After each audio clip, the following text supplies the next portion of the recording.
નમસ્કાર, આધ્યાત્મિક મહાશક્તિમાં હું મોનાલી સોની આપ સૌનું સ્વાગત કરું છું।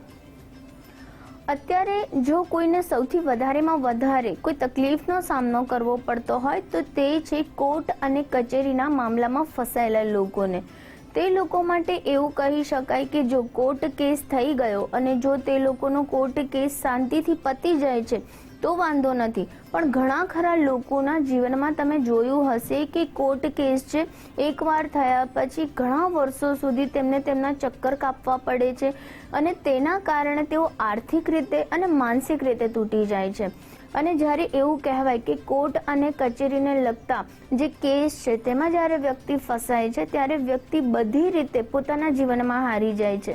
જ્યારે પણ કુંડલીના એવું કહી શકાય કે ત્રિક ભાવમાં અને ખાસ કરીને 12મા ભાવમાં જો કોઈ એવો નીચ ગ્રહ બેસી જાય છે કે જે વ્યક્તિની કુંડલીમાં શુભ પરિણામ નથી આપતો, ત્યારે તે વ્યક્તિના જીવનમાં વારંવાર તેને પોલીસ કેસ, કોર્ટ કચેરીના ધક્કા ખાવા પડે છે। ઘણીવાર વ્યક્તિ એવા ગુનામાં પણ ફસાઈ જાય છે કે જે ગુનો તેણે કર્યો જ નથી હોતો અને તેવા ગુનાની સજા પણ તે વ્યક્તિએ વેઠવી પડતી હોય છે। જ્યારે વ્યક્તિ આ પ્રકારની તકલીફથી ખૂબ જ કંટાળી જાય છે, એવું કહેવાય કે તેના જીવનના ઘણા વર્ષો બરબાદ થઈ જાય છે તેને આ પ્રકારની મુસીબતમાંથી બહાર આવવા માટે। જ્યારે વ્યક્તિની કુંડલીમાં ખાસ કરીને શનિ જો 12મા સ્થાન ઉપર અશુભ દ્રષ્ટિમાં બિરાજમાન થાય છે તેવા વ્યક્તિઓને પણ વધારે એવું જોવા મળ્યું છે કે તેને કોર્ટ અને કચેરીમાં તેને ફસાવવું પડે છે, તેના ધક્કા ખાવા પડે છે, જેમાં વ્યક્તિને પૈસાનો પણ વ્યય થાય છે, આર્થિક રીતે પણ વ્યક્તિ તૂટી જાય છે અને માનસિક રીતે પણ ભાંગી જાય છે। ત્યારે વિશેષ રીતે એસ્ટ્રોલોજીમાં દર્શાવેલા જે કેટલાક ઉપાયો છે તે કરવાથી ચોક્કસથી તેને ફાયદો થશે।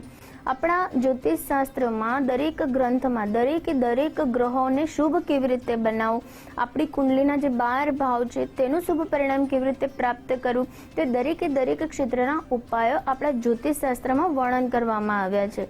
ત્યારે જો કોઈ વ્યક્તિની કુંડલીમાં સૂર્ય જે છે તેને અશુભ ફળ આપી રહ્યો છે અને સૂર્યના કારણે વ્યક્તિને વારંવાર માનહાનિનો જે છે તેની તકલીફ તેને વેઠવી પડે છે, વ્યવહારિક ક્ષેત્રે તેને માન નથી મળતું કે કોર્ટ અને કચેરીના કાર્યમાં વ્યક્તિ ફસાઈ જાય છે, ત્યારે વ્યક્તિએ નિયમિત સૂર્યદેવને અર્ધ અર્પણ કરવું જોઈએ। અને જ્યારે તે સૂર્યદેવને અર્ધ અર્પણ કરે છે ત્યારે તેમાં તેણે થોડું કુમકુમ મિશ્રિત કરવું જોઈએ અને સૂર્યદેવને અર્ધ અર્પણ કરતી વખતે ઓમ આદિત્યાય નમઃ આ મંત્રનો તેણે 9 થી 21 વખત જાપ કરવો જોઈએ। નિયમિત જો આ ઉપાય કરવામાં આવે છે તો પણ વ્યક્તિને જે પણ કોર્ટ અને કચેરીને લગતા કાર્યો છે તેમાં તેને રાહત પ્રાપ્ત થાય છે।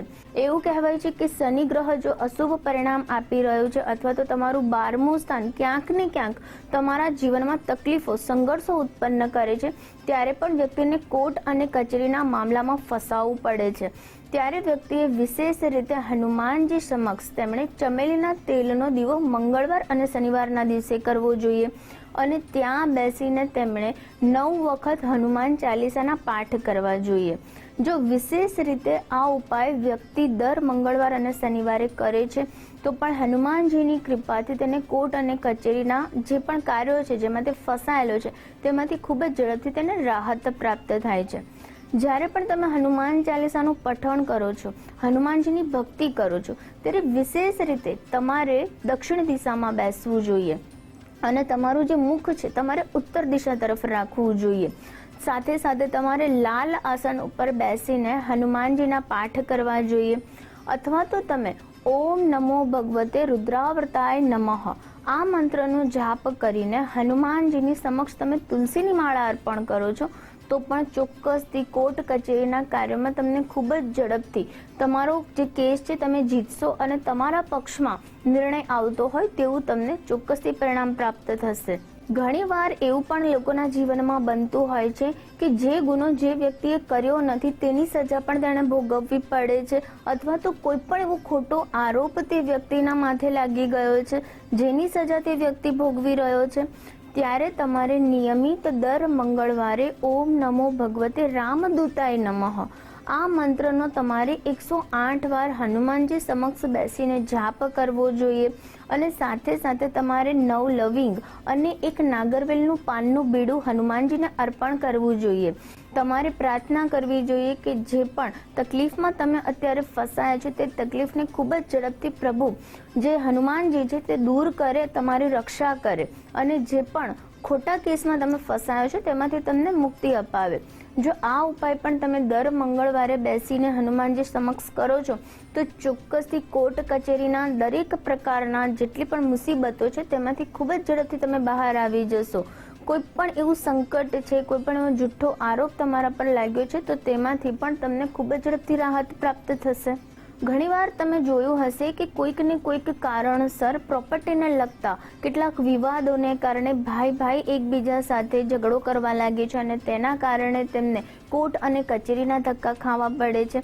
હસબન્ડ વાઈફમાં કેટલાક ડિસ્પ્યુટ થઈ જાય છે જેના કારણે પણ તેમને કોર્ટ કચેરીની પ્રોબ્લેમ્સ અને તેના ધક્કા ખાવા પડે છે. સાથે સાથે ભાઈ અને બહેનના ઝઘડાને કારણે પણ તે લોકોને આ પ્રકારના કેસનો સામનો કરવો પડતો હોય છે. ત્યારે પણ વ્યક્તિ પોતાના ઘરમાં બેસીને બજરંગ બાણનો પાઠ કરે છે. નિયમિત રાતના સમયે બજરંગ બાણનો પાઠ કરવાથી પણ વિશેષ રીતે વ્યક્તિને લાભ થાય છે અને જે પણ પરિવારના સભ્યો સાથેની જે પણ તેમનો વિવાદ ચાલે છે તે વિવાદનો અંત આવે છે. કોર્ટ કેસ જે પણ થયેલો હોય છે તેમાં પણ તેને જીત પ્રાપ્ત થાય છે. વિશેષ રીતે એવું કહેવાય કે જે શનિદેવ જે છે તે કોઈ પણ એવા ખોટા આરોપો, કોર્ટ કચેરીને લગતી વિવાદો અને મુસીબતોમાં જો તમે ફસાયા હોય તો તમારે શનિદેવને લગતા ઉપાયો કરવા જોઈએ, તેમના નામનું સ્મરણ કરવું જોઈએ. માટે વિશેષ રીતે શનિવારના દિવસે તમારે 11 પીપળાના પાન લઈ લેવાના છે અને ત્યારબાદ આ પીપળાના પાન જે છે તમારે શનિ મંદિરમાં જઈને અર્પણ કરવા જોઈએ. કારણ કે એવું કહેવાય છે કે જ્યારે પણ શનિ સંબંધિત કોઈ પણ મુસીબત વ્યક્તિના જીવનમાં આવે છે તેમાં પણ ખાસ કરીને ખોટા આરોપો લાગવા કે કોર્ટ કચેરી થવી ત્યારે વ્યક્તિ જો પીપળાના વૃક્ષની પૂજા કરે છે કે પીપળાનું પાન શનિદેવને અર્પણ કરે છે અને ત્યાં બેસીને ઓમ સ શનૈશ્ચરાય નમઃ આ મંત્રનો જાપ કરી 11 પીપળાના પાન જે છે તે શનિ મંદિરમાં અર્પણ કરે છે તો તમામ પ્રકારના કષ્ટ અને મુસીબતોમાંથી શનિદેવ તેને બહાર લાવે છે અને વ્યક્તિને વારંવાર આ પ્રકારની તકલીફોનો સામનો નથી કરવો પડતો. લાલ કિતાબ અનુસાર જ્યારે કોઈ પણ વ્યક્તિને કોર્ટ કેસની સુનાવણી હોય અને ત્યારે તેણે વિજય પ્રાપ્ત કરવી છે ત્યારે કરવાનો એક અચૂક ઉપાય જણાવું. તમારે પીપળાના વૃક્ષના 4 પાન લેવાના છે અને થોડા અક્ષત ચોખા લેવાના છે. ત્યારબાદ તેણે આ 4 પાન અને અક્ષત ચોખા પોતાના હાથમાં રાખીને મંદિરની સમક્ષ ઊભા રહીને તેમણે ઓમ હમ હનુમંતે નમઃ 11 વખત આ મંત્ર જાપ કરવાનો છે. ત્યારબાદ એક જે પાનનું પત્તું છે મંદિરમાં મૂકી દેવાનું છે. એક પાનનું પત્તું તેણે 4 રસ્તા ઉપર મૂકી દેવાનું છે. એક પાનનું પત્તું તેણે પોતાની પાસે રાખવાનું છે અને એક પાનનું પત્તું જ્યારે તે કોર્ટમાં પ્રવેશે છે ત્યારે કોર્ટની બહાર તેણે રાખી દેવાનું છે. જ્યારે જે અક્ષત ચોખા જે છે તે અક્ષત ચોખા તેણે પોતાની પાસે પર્સમાં રાખવાના છે. જ્યારે કોર્ટની સુનાવણી થઈ જાય છે ત્યારબાદ તેણે અંતિમ જે પોતાની પાસે રાખેલું પાનનું પત્તું જે છે તે કોર્ટના પરિસરમાં જ રાખી દેવાનું છે અને ત્યારબાદ ચોક્કસથી જે પણ નિર્ણય આવશે તે વ્યક્તિના પક્ષમાં રહેશે. જો આ અચૂક ઉપાય તમે કરશો તો ચોક્કસથી તમને કોર્ટ અને કચેરીને લગતા જેટલા પણ બાબતો છે તેમાં તમને રાહત પ્રાપ્ત થશે. માટે પીપળાના વૃક્ષનું પૂજન વ્યક્તિએ હંમેશા કરવું જોઈએ કારણ કે પીપળાના વૃક્ષની પૂજા કરવાથી જ્યોતિષ શાસ્ત્રની મુજબ તે વ્યક્તિ પોતાના 9 ગ્રહો અને પોતાની કુંડલીમાં રહેલા અશુભ ગ્રહોના દોષને પણ શાંત કરી શકે છે. તો આ રીતે તમે પણ મેં જણાવેલા ઉપાયો કરીને વિશેષ તેનો લાભ લેશો. તે સાથે હું રજા લઉં છું. નમસ્કાર.